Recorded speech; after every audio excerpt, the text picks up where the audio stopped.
चलिए, आज जो टॉपिक अब हम लोगों को जो डिस्कस करना है, नेक्स्ट टॉपिक, वो क्या है भाई बताओ? Nature of management. नेचर का क्या मतलब होता है? क्या मतलब होता है जी नेचर का? हाँ, नेचर का मतलब प्रकृति। हाँ भाई, नेचर का मतलब होता है प्रकृति। भाई आपका नेचर क्या है? मतलब कि एक बंदे को मैं बोल रहा हूं कि भाई एक बंदे का नेचर, अच्छे नेचर का व्यक्ति गुड बॉय है या फिर बैड बॉय है, तो कैसे पता करेंगे भाई कि ये बंदा गुड बॉय है या फिर बैड बॉय है? एक काम करो भाई, गुड बॉय की कैरेक्टरिस्टिक्स बताओ। गुड बॉय, अगर ये बंदा गुड बॉय होगा तो भाई टीचर्स की बात मानेगा, ठीक है ना, लोगों की रेस्पेक्ट करेगा, टाइम पे होमवर्क करेगा, तो दैट मींस ये क्वालिटी है गुड बॉय की। बैड बॉय की क्वालिटी क्या है भाई? बैड बॉय की भी 4-5 क्वालिटी लिख लो। अब उसके बाद फिर उस बंदे में भाई अप्लाई करके देखो कि भाई इसमें से कौन सी क्वालिटी मैच करती है, फिर हम लोग डिसाइड कर लेंगे। हाँ भाई, अगर के अच्छे बॉय वाली क्वालिटी आ रही तो भाई ये बंदा गुड बॉय है, बैड बॉय वाली क्वालिटी आ रही तो फिर वो बैड बॉय है, ठीक है जी। तो वैसे ही हम लोगों को यहाँ पर ये समझना है कि ये जो मैनेजमेंट है, मैनेजमेंट, इस मैनेजमेंट की क्या प्रकृति है भाई, ये किस नेचर का है। जब नेचर के बारे में बात करते हैं तो तीन कैटेगरी में हम लोगों को देखना है कि भाई नेचर और मैनेजमेंट जो है वो क्या है।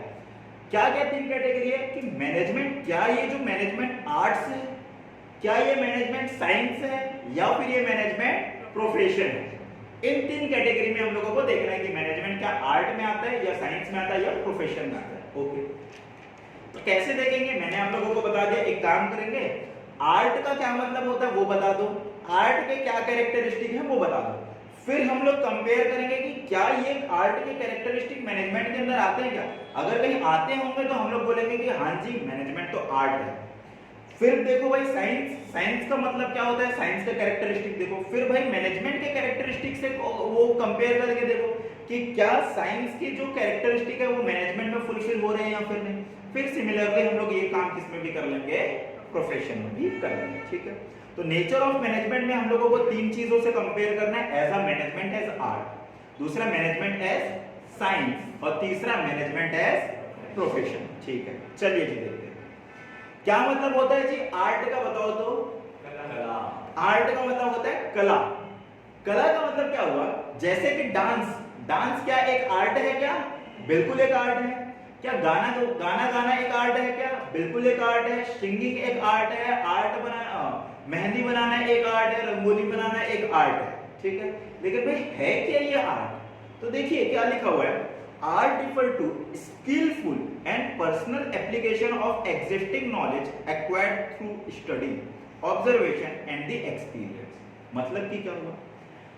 मतलब कि अगर नहीं आप लोग किसी एक फील्ड के अंदर अपनी स्किल डेवलप कर लेते हो, अपनी मास्टरी डेवलप कर लेते हो, साथ ही साथ में उस फील्ड में ऐसा नहीं कि जो सिखाया गया बस वही नहीं, अपना भी पर्सनल एप्लीकेशन। पर्सनल एप्लीकेशन का मतलब क्या हुआ कि भाई आप उस सीखे हुए नॉलेज को अपने तरीके से किस तरीके से अप्लाई करते हो। जैसे कि भाई राघव करके एक डांसर है ना, जो क्रोकोडाइल वाला डांस करता है, कॉकरोच स्टाइल हो या क्रोकोडाइल, जो भी हो, ठीक है।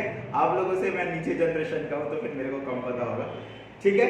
तो दैट मींस डांस में भी वो उसका अपना पर्सनल एप्लीकेशन है कि नहीं। तो आर्ट किसको बोलेंगे? कोई भी ऐसी चीज जिसके अंदर आपने स्किल डेवलप कर ली हो और उस स्किल को आप अपने तरीके से भी अप्लाई करना जानते हैं, तो वो आर्ट है। और ये जो स्किल है, क्या आप लोगों को उसके लिए रेफरेंस लेना पड़ा होगा? हाँ जी, रेफरेंस लेना पड़ा होगा। रेफरेंस किस किस चीज का लेना पड़ा होगा? स्टडी का, खुद से ऑब्जर्व किए और अपना एक्सपीरियंस लगाया, तो उसको हम लोग क्या बोलेंगे? आर्ट। जब आर्ट के बारे में बात कर रहे हैं तो आर्ट के तीन कैरेक्टरिस्टिक हम लोगों के सिलेबस में दिया गया। कौन कौन से तीन कैरेक्टरिस्टिक्स के बारे में बताया गया भाई आर्ट का? बताइए। देखिए सबसे पहली बात तो ये बोला गया है कि एग्जिस्टेंस ऑफ थ्योरेटिकल नॉलेज, मतलब in every art systematic organised study material is available to acquire theoretical knowledge and experts in the respective field apply this principle to the respective art form. जैसे कि मान के चलो कि dance आप लोगों को सीखना है, तो डांस भी हम लोगों के बहुत तरीके से, कथकली करके एक डांस है, और कौन सा डांस है भाई बताओ?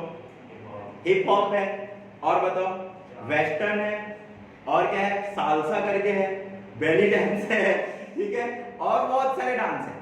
तो भाई ये जो डांस अगर कहीं आप लोग सीखना चाह रहे हो, तो ये जो डांस जो सीखते हो उसके लिए भी आप लोगों के पास स्टडी मटेरियल अवेलेबल है। पर्टिकुलरली भाई उसका आप लोगों के पास लिटरेचर अवेलेबल है, बुक्स अवेलेबल है, गाना सीखना चाहते हो तो भाई गाना सीखने के भी आप लोगों के पास बुक्स अवेलेबल है। तो दैट मीन्स अगर कहीं आप लोग कोई भी आर्ट सीखना चाहते हो तो उसके लिए एक specialised field of knowledge available होना चाहिए, तभी हम लोग उसको आर्ट बोलेंगे। अचानक से आपके अंदर आ गया और आप कुछ भी करने लगे और उसको क्या कोई डांस बोल देगा क्या? नहीं नहीं भाई नहीं, हो सकता है आप लोगों को लोग पागल समझे, ठीक है, तो उसको डांस नहीं बोला जाएगा। नेक्स्ट जो मैंने आर्ट का जो कैरेक्टरिस्टिक है वो है पर्सनलाइज्ड एप्लीकेशन। पर्सनलाइज्ड एप्लीकेशन का क्या मतलब होता है कि आप उसी नॉलेज को अपने तरीके से कैसे अप्लाई करते हो। जैसे कि म्यूजिक के बारे में बात करेंगे तो म्यूजिक के हमारे जो भी म्यूजिक होता है वो 7 सरगम से आता है, सारे गमा पधा निसा से, ठीक है, लेकिन हर एक बंदा इसी 7 सरगम को अलग अलग तरीके से यूज करता है और अपने तरीके का म्यूजिक बनाता है ना। दैट मींस ये आप लोगों का पर्सनलाइज्ड एप्लीकेशन है। आप लोग हिप हॉप का एक डांस सीखते हो, हिप हॉप का एक तरीके से डांस सीखते हो, सारे के सारे स्टेप आप लोगों ने सीख लिया, नया कोई गाना बज गया तो फिर भाई आप लोग अपने तरीके से डांस करने लग गए, दैट मींस ये पर्सनलाइज्ड एप्लीकेशन, ठीक है। आप लोगों ने कैलिबरी की क्या सीखी भाई? हैंड राइटिंग सीखी, लेकिन आपने क्या सोचा कि भाई मैं कैलिबरी को एज अ कैलिबरी नहीं सीख यूज करूंगा, मैं उसको अपने तरीके से यूज करूंगा, तो भी वो क्या हो गया? पर्सनलाइज्ड एप्लीकेशन हो गया। मतलब कि कोई भी जो नॉलेज आप लोगों के पास अवेलेबल है उसमें आप लोग अपना खुद का एप्लीकेशन अलग से डालते हो तो हम लोग उसको क्या बोलेंगे? Personalised application. थर्ड जो बात होती है कैरेक्टरिस्टिक आर्ट का, वो है based on the practice and the creativity. Practice and creativity का मतलब क्या होता है? जितना ज्यादा आप लोग प्रैक्टिस करते जाओगे, बार बार चीजों को करते जाओगे, जैसे कि आर्टिस्ट लोगों को देखोगे, रंगोली को जो बंदा जितनी ज्यादा बार करते जाते हैं उतना ज्यादा निखर के आता है। तभी तो देखना पेंटर लोग जो होते हैं वो लोग बुढ़ापे में ज्यादा फेमस होते हैं, एकदम यंग पेंटर आप लोगों को बहुत कम दिखेंगे। क्यों भाई? क्योंकि जैसे जैसे एज होते जाता है लोगों की एक्सपीरियंस बढ़ते जाती है, प्रैक्टिस बढ़ते जाती है, तो फिर उन लोगों का हुनर और निखर के आता है। और क्रिएटिविटी और पर्सनलाइज्ड एप्लीकेशन दोनों सेम है, मतलब कि आप उस चीज को नए तरीके से कैसे कर रहे हो। तो ये अगर ये कैरेक्टरिस्टिक किसी भी चीज में, तो हम लोग क्या बोलेंगे कि वो आर्ट है। अब देख लेते हैं कि भाई क्या मैनेजमेंट के अंदर ये चीजें आती हैं क्या। सबसे पहली जो चीज है वो क्या है? सबसे पहली चीज हम लोगों ने क्या देखा हुआ था कि आर्ट के अंदर थ्योरेटिकल नॉलेज अवेलेबल होता है। मैनेजमेंट के अंदर होता है क्या, देखते हैं। A successful manager apply art of management based on the study, observation and the experience. जो मैनेजर होता है सही तरीके का, वो भी चीजों को, मैनेजमेंट के चीजों को कैसे अप्लाई करता है? स्टडी, ऑब्जर्वेशन और एक्सपीरियंस के थ्रू अप्लाई करता है। There are lot of the literature available on the various field of the management like the marketing, human resource, which the manager has to specialize in. जो theoretical knowledge मैंने art के बारे में बताया ना, जैसे कि डांस की बुक होती है, सिमिलरली क्या होती है भाई? मैनेजमेंट की भी बहुत सारी बुक होती है। जब एमबीए करने के लिए जाते हो तब आप लोगों के पास बहुत सारी बुक के बारे में पढ़ना पड़ेगा। मार्केटिंग की स्पेशलाइज्ड नॉलेज लेनी पड़ेगी, फाइनेंस की स्पेशलाइज्ड नॉलेज लेनी पड़ेगी, ह्यूमन रिसोर्स की स्पेशलाइज्ड नॉलेज लेनी पड़ेगी। दैट मींस पहली जो कैरेक्टरिस्टिक है हम लोगों का आर्ट का, वो मैनेजमेंट के अंदर है। क्या कैरेक्टरिस्टिक था कि भाई स्पेशलाइज्ड नॉलेज आप लोगों के पास होना चाहिए, मतलब बुक होनी चाहिए। क्या उसकी नॉलेज है? हाँ जी है। यहाँ पर in the management also there is the existence of the theoretical knowledge. दूसरी बात देखते हैं, there are some theories of the management and the profound universal principle. A good manager work through the combination of the practice, creativity, imagination, initiative and the innovation. A manager and the student of the management also apply this principle differently depending upon how creative they are. Personalised application के बारे में बात किया हुआ था, मतलब कि जैसे कि मैंने क्या बताया हुआ था, म्यूजिक के 7 सरगम के बारे में बताया हुआ था और हर म्यूजिशियन इसको अपने तरीके से यूज करता है।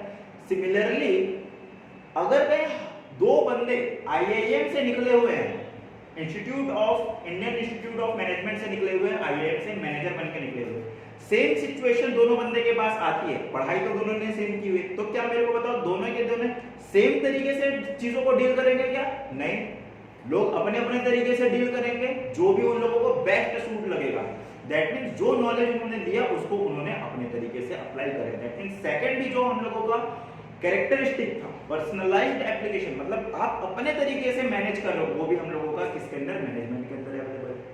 तीसरी चीज क्या देख बोल के रखी हुई है, a manager apply acquired knowledge in the personalized and skillful manner.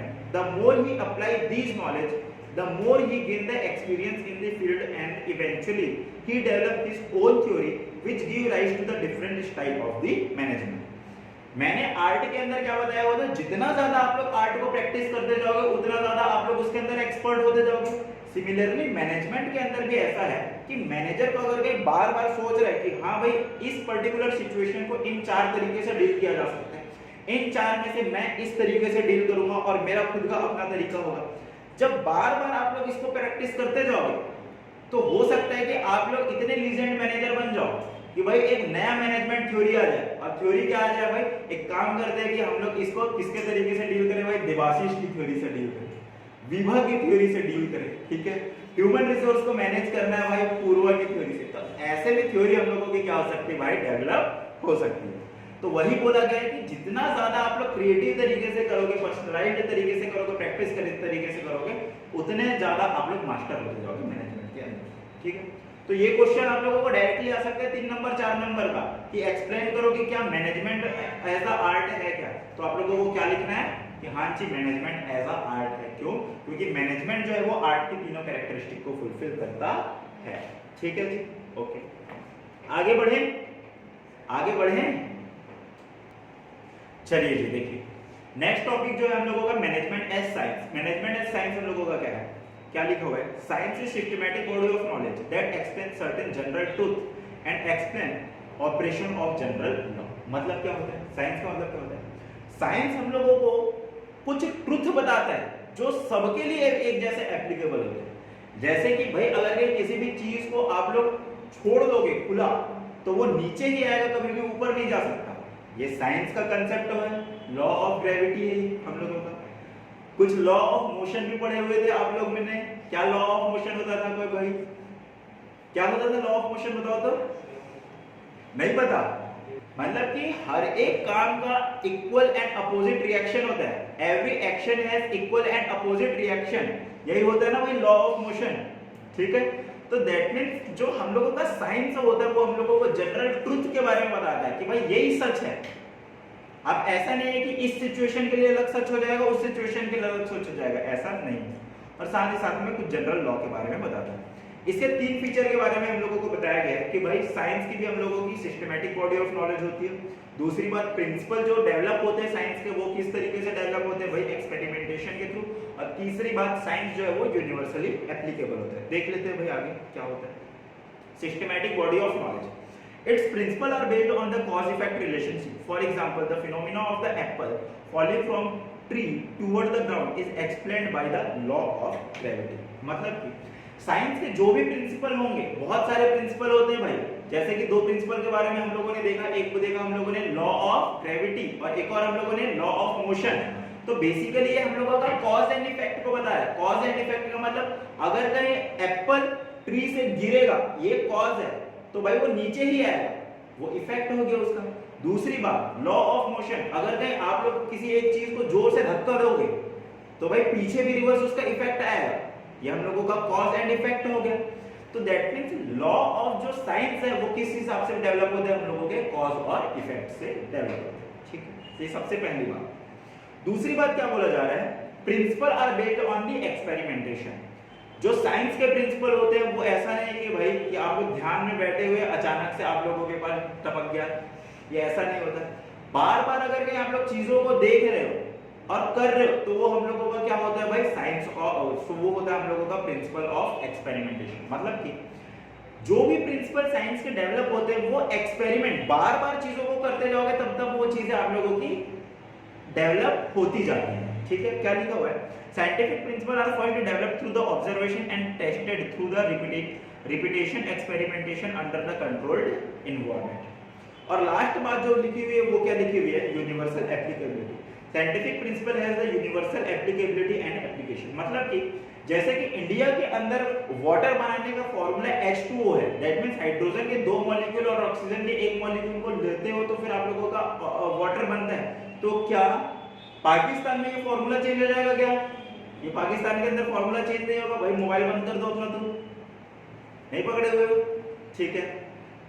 तो वही बोला जा रहा है कि जो भी रूल हम लोगों के साइंस के होते हैं उसकी यूनिवर्सल एप्लीकेबिलिटी होती है। छत्तीसगढ़ में भी सेम रूल लगेगा, राजस्थान में भी सेम रूल लगेगा, हम लोगों का यूके यूएस सारे के सारे जगह सेम रूल ही लगेगा। ठीक है, अब हम लोग देखते हैं कि क्या सेम चीजें हम लोगों की मैनेजमेंट के भी अंदर होती है क्या। सबसे पहली जो चीज थी हम लोगों की कैरेक्टरिस्टिक साइंस का, वो क्या था भाई कैरेक्टरिस्टिक बताओ, सिस्टमैटिक बॉडी ऑफ नॉलेज। इसमें देखते हैं management has its own theory and principle that are developed over the period of time. Science में भी ऐसा होता था, साइंस में भी ऐसा ही होता है कि भाई कि जो साइंस के प्रिंसिपल होते हैं वो over the period of time develop होते हैं। लेकिन इन लोगों ने क्या बोला कि जो मैनेजमेंट के प्रिंसिपल होते हैं वो केवल और केवल मैनेजमेंट के बारे में बात नहीं करता। मैनेजमेंट जब चीजों को आप लोगों को मैनेज करना है तो आप लोगों को अदर डिसिप्लिन का भी हेल्प लेना पड़ेगा। अदर डिसिप्लिन का हेल्प लेना पड़ेगा तो मतलब इकोनॉमिक्स को भी समझना पड़ेगा, सोशियोलॉजी को समझना पड़ेगा, आप लोग किस सोसाइटी के अंदर काम कर रहे हो उसको भी समझना पड़ेगा, आप साइकोलॉजी को समझना पड़ेगा, भाई जिस लोकेशन में रह रहे हो भाई उस लोकेशन के लोग किस तरीके से बात करते हैं। हो सकता है कि ऐसे जगह में काम कर रहे हो आप लोग जहां के एम्प्लॉय लोगों का टोन ही खतरनाक होता है, तो आप लोगों को बुरा नहीं मान जाना है। ठीक है, तो वही बोल रहा है कि भाई मैनेजमेंट की थ्योरी भले ही बहुत एक्सपेरिमेंटेशन के थ्रू डेवलप होती है, लेकिन ये अपने आप में खुद की अपनी थ्योरी नहीं हो जाती। इसको डेवलप करने के लिए आप लोगों को बहुत सी चीजों का भी हेल्प लेना पड़ेगा। नेक्स्ट बात क्या बोला गया इसमें, principal of management have also evolved over the period of time based on the experimentation and observation. However management deal with the human being and human behaviour. The outcome of this experiment are not capable of being accurately predicted or the replicated। Science के case में आप लोग बता सकते हो कि भाई जो चीजें आप लोगों ने यहाँ पर की, जैसे कि एप्पल अगर के ट्री से काट दोगे तो वो नीचे ही आएगा, वैसा मैनेजमेंट प्रिंसिपल के साथ नहीं होता। भाई मैनेजमेंट का प्रिंसिपल हो सकता है एक ऑर्गेनाइजेशन के अंदर काम किया तो दूसरे ऑर्गेनाइजेशन में काम नहीं करेगा। ठीक है, तो ये बात आप लोगों को ध्यान में रखना। और क्यों काम नहीं कर सकता, क्योंकि मैनेजमेंट के अंदर आप लोग लोगों से डील कर रहे हो, और हो सकता है कि भाई आज एक बंदे का मूड बहुत अच्छा है, वो बंदा आपका काम कर दिया, कल उसका मूड खराब है तो भाई हो सकता है वो कल काम ना करे। तो दैट मींस सेम प्रिंसिपल उसी बंदे के साथ आज अप्लाई करोगे तो हो सकता है वो काम में आ जाए, और कल अप्लाई करोगे तो वो काम में ना आए। तो इसलिए क्या बोला गया है कि मैनेजमेंट को जो प्रिंसिपल होता है वो एज इट इज नहीं होता किसके, साइंस के। और लास्ट बात क्या बोल रहा है, principle of management are not exact as the principle of science because their application and use are not universal। जो बात मैंने आप लोगों को बताया कि भाई जो प्रिंसिपल आप लोगों का एक ऑर्गेनाइजेशन में काम किया वो सेम प्रिंसिपल दूसरे ऑर्गेनाइजेशन में काम करेगा ऐसा जरूरी नहीं है। इसलिए हम लोग क्या बोलेंगे, कंक्लूजन हम लोग क्या लिखेंगे भाई, कंक्लूजन क्या लिखेंगे कि भाई साइंस के जो कैरेक्टरिस्टिक है वो मैनेजमेंट फुलफिल नहीं करता है, इसलिए हम लोगों का जो साइंस जो मैनेजमेंट है उसको हम लोग एग्जैक्ट साइंस नहीं मानेंगे। क्या लिखा हुआ From the above discussion, ये थोड़ा सा मिस्टेक हो गया। From the above discussion, we can conclude that management have certain characteristic of science, but not exact the science। कुछ characteristic जरूर है, लेकिन हम लोगों का exact science नहीं। ठीक है जी, चलिए जी देखिए management as profession. Management as profession का मतलब क्या होता है, प्रोफेशन के बारे में जब बात करते हैं तो प्रोफेशन का मतलब Profession means an occupation for which specialized knowledge and skill are required and entry is restricted। मेरे को बताओ कुछ प्रोफेशन के एग्जांपल दो। लॉयर, डॉक्टर, चार्टर्ड अकाउंटेंट, ये हम लोगों के क्या है, प्रोफेशन। प्रोफेशन का मतलब कोई एक ऐसा ऑक्यूपेशन, ऑक्यूपेशन का मतलब काम, जिस काम को करने के लिए आप लोगों को स्पेशलाइज्ड नॉलेज की जरूरत है। जैसे कि मान के चलो डॉक्टर का क्या काम है भाई, आप लोगों की बीमारी को ठीक करना, तो बताओ क्या उसके लिए स्पेशलाइज्ड नॉलेज और स्किलफुल नॉलेज की जरूरत है या फिर नहीं है। भाई कल के डेट में आप लोग खुद उठे और आप लोग बोले कि भाई कि आप तो मैं बीमारी ठीक करूंगा, चीर फाड़ में लगा दूंगा, तो आप लोग क्या कर पाओगे क्या, नहीं भाई, उसके लिए स्किल की जरूरत पड़ती है। 5 साल उन लोगों को उसी चीज के लिए ट्रेन किया जाता है। और जैसे कि लॉयर, लॉयर का क्या काम है भाई, आप लोगों को न्याय दिलाने का काम करता है। तो भाई कोर्ट में अगर कहीं आप लोगों को क्या करने की जरूरत पड़ गई भाई, क्लेम फाइट करने की जरूरत पड़ गई, लीगल केस फाइट करने की जरूरत पड़ गई, तो उस पर्टिकुलर केस में कौन काम आएगा भाई, लॉयर काम आएगा। सिमिलरली सीए के केस में भाई ऑडिट करने के लिए, टैक्स बचाने के लिए, ठीक है, टैक्स फाइल करने के लिए। तो दैट मींस कोई भी ऐसा फील्ड जिसको कोई आम जनता कर नहीं सकता, उसके लिए आप लोगों को स्पेशलाइज्ड नॉलेज की जरूरत पड़ेगी, तो आप लोग उसको क्या बोलेंगे, प्रोफेशन। ठीक है, प्रोफेशन की कुछ कैरेक्टरिस्टिक के बारे में बताता हूं मैं। 5 कैरेक्टरिस्टिक बताया गया। सबसे पहली बात तो well defined body of knowledge, दूसरी बात रेस्ट्रिक्टेड एंट्री, तीसरी बात प्रोफेशनल एसोसिएशन, चौथा ethical code of conduct and पांचवा सर्विस मोटिव। देखिए क्या बोला जा रहा है, well defined body of knowledge का मतलब ये तो समझाने की जरूरत ही नहीं भाई, डॉक्टर बनना है तो आप लोगों के पास प्रॉपरली 5 साल रह के एक पर्टिकुलर जगह में रह के आप लोगों को सीखना पड़ेगा कि भाई चीजें किस तरीके से काम करती है, ह्यूमन बॉडी किस तरीके से काम करता है। आप लोगों को बहुत सारे केमिकल के बारे में समझना पड़ेगा, उस पर्टिकुलर केमिकल का अगर कहीं ह्यूमन बॉडी के साथ कांटेक्ट होता है वो किस तरीके से रिएक्ट करेगा। तो उसके लिए आप लोगों को क्या well defined body of knowledge की जरूरत पड़ेगी या फिर नहीं पड़ेगी जी। क्या लिखा हुआ, there is complete set of the principle concept terms activity that make up the professional domain. एक पर्टिकुलर फील्ड के अंदर आप लोगों को एक्सपर्टीज की जरूरत पड़ेगी। तो सबसे पहली जो हम लोगों की कैरेक्टरिस्टिक होती है प्रोफेशन की वो ये कि भाई स्पेशलाइज्ड बॉडी ऑफ नॉलेज होना चाहिए। दूसरी बात रेस्ट्रिक्टेड एंट्री। रेस्ट्रिक्टेड एंट्री का क्या मतलब होता है, क्या कोई भी बंदा डॉक्टर, अब आप लोग डॉक्टर बन सकते हो क्या, एमबीबीएस डॉक्टर नहीं बन सकते भाई। क्यों नहीं बन सकते, क्योंकि वो एंट्री आप लोगों के लिए रेस्ट्रिक्ट हो चुकी है। लेकिन आप लोग सीए बन सकते हो, आप लोग मैनेजर बन सकते हो। देखो the entry in every profession is restricted through the examination or through the educational degree। मतलब कि अगर आप लोगों को लॉयर बनना है तो आप लोगों को क्या करना पड़ेगा भाई, एलएलबी करना ही पड़ेगा। अगर आप लोगों को ऑडिट रिपोर्ट में साइन करना है तो भाई चार्टर्ड अकाउंटेंट बनना ही पड़ेगा। लोगों का चीर फाड़ करना है तो आप लोगों को क्या करना पड़ेगा भाई, डॉक्टर बनना ही पड़ेगा। मतलब कि एंट्री जो है वो रेस्ट्रिक्टेड है। ठीक है, थर्ड जो कैरेक्टरिस्टिक है प्रोफेशन के वो है प्रोफेशनल एसोसिएशन। प्रोफेशनल एसोसिएशन का मतलब कि all profession are affiliated to a professional association which regulate the entry and frame code of conduct related to the profession. Example IMA, ICAI. देखिए क्या मतलब होता है इसका, मतलब कि अगर कहीं आप लोगों को कोई प्रोफेशन में जाना है तो वो जो प्रोफेशन वाले लोग हैं ना, सीए के केस में आईसीएआई है, आईसीएआई का मतलब institute of chartered accountant of India, वही क्या करती है भाई, गाइडलाइन देती है कि अगर कहीं किसी बंदे को चार्टर्ड अकाउंटेंट बनना है तो उस बंदे को इस तरीके से एग्जाम को पास करना पड़ेगा, इस तरीके से प्रैक्टिकल ट्रेनिंग लेनी पड़ेगी, इस तरीके से काम को करना पड़ेगा। तो आप लोगों का एक प्रोफेशनल एसोसिएशन होता है और वही आप लोगों को क्या करेगा भाई, एंट्री को और code of conduct. Code of conduct का मतलब काम किस तरीके से करोगे उसको आप लोगों का समझाएगा। वो कौन कर बताएगा भाई, आप लोगों के एसोसिएशन, उस एसोसिएशन का अलग अलग नाम है। नेक्स्ट आता है ethical code of conduct. Ethical code of conduct का मतलब, जैसे कि डॉक्टर का एक इथिकल कोड ऑफ कंडक्ट आप लोगों ने सुना होगा कि जो मेडिकल कंपनीज होती है ना, उन लोगों से ये लोग गिफ्ट नहीं ले सकते, ऐसा कोड ऑफ कंडक्ट होता है। जैसे कि डॉक्टर लोगों के पास ये रहता है कि भाई डॉक्टर लोगों के पास आप लोग क्लिनिक में जाओगे तो बहुत सारे शूट बूट में पहने लोग बैठे रहते हैं, कभी कभी उन लोगों को एमआर बोलते हैं। एमआर का मतलब होता है मेडिकल रिप्रेजेंटेटिव। उन लोगों का क्या काम रहता है, वो लोग अपनी कंपनी के दवाई को डॉक्टर को बताते हैं और बोलते हैं कि आप जब कभी भी अपने पेशेंट को रिकमेंड करोगे तो मेरी कंपनी का दवाई को रिकमेंड करना, और फिर उसके बदले में मैं आपको क्या करूंगा भाई, दुबई का एक ट्रिप प्लान करा दूंगा। तो ऐसा जो दुबई का ट्रिप जो है डॉक्टर ले लेता है ना, तो ये उसके इथिकल कोड ऑफ कंडक्ट के अंदर नहीं आता। मतलब ये मना करता है कि आप लोगों को ऐसा कोई काम करना है। सिमिलरली सीए के भी केस में अगर कहीं आप लोग ऑडिट कर रहे हो तो फिर इंडिपेंडेंस होना चाहिए। इंडिपेंडेंस का मतलब कि आप अपने रिलेटिव की कंपनी को ऑडिट नहीं करोगे।